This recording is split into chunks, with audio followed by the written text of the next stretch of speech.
And at that point, the entire mission changed, and we were then retasked to carry out what's called a response option on a target. It was a radar station, but we were running out of fuel.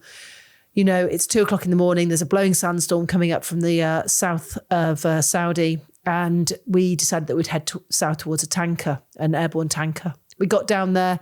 It was not our British one. Ours had broken. It was an American tanker, KC-135, that I had no clearance to tank from. I'd never done it before. Has a really different refueling system. My boss was in my formation and I said to him, can I have a go? He said, yeah, why not? Try it. It was foolish. I had 2 attempts. I wasn't successful. I haven't failed everything I've done in life, by the way.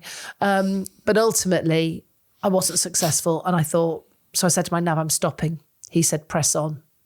I thought if I do carry on, it'll prevent the rest of my team from having a go. And we collectively had a job to do that night. And if it didn't involve me due to my lack of skill, training or experience, then I had others more qualified. So I overruled him, went across onto the wing. My boss, my number 3, my exec officer, refueled successfully and went back and destroyed the target. And I landed back at base and I just felt like a failure. I felt like I shouldn't be here. You know, I was hit by imposter syndrome, all of those things. And then a hand appeared on my shoulder and it was my nav, and he just said, man, that was a really good call.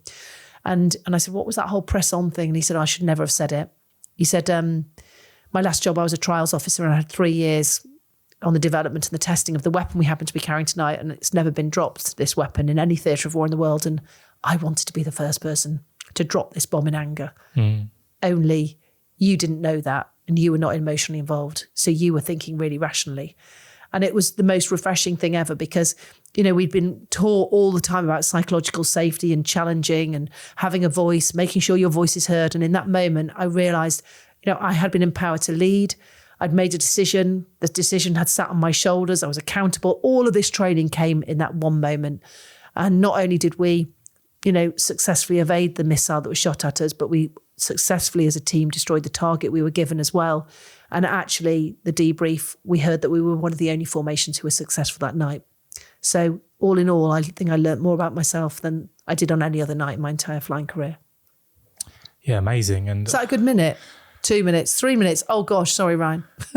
It's when you just sit here just listening and obviously your imagination is going to try and fill the gaps. Film it for you. Yeah. I guess as well.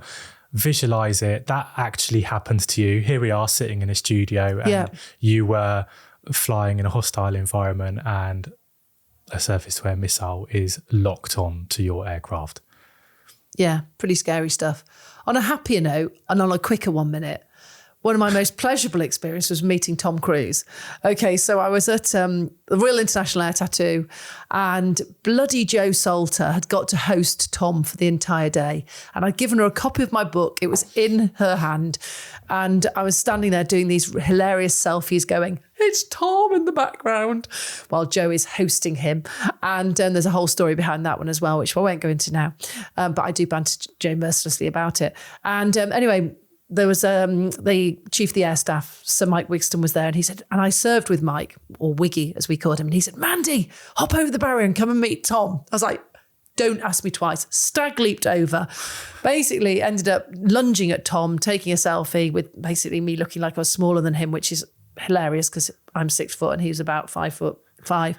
But he said to me, I said, oh, you're one of my heroes. And he said, oh, Mandy, don't be ridiculous. I'm an actor. You guys are the heroes. Boom. Yeah. That is the moment. That's cool. Yeah, that was a cool one.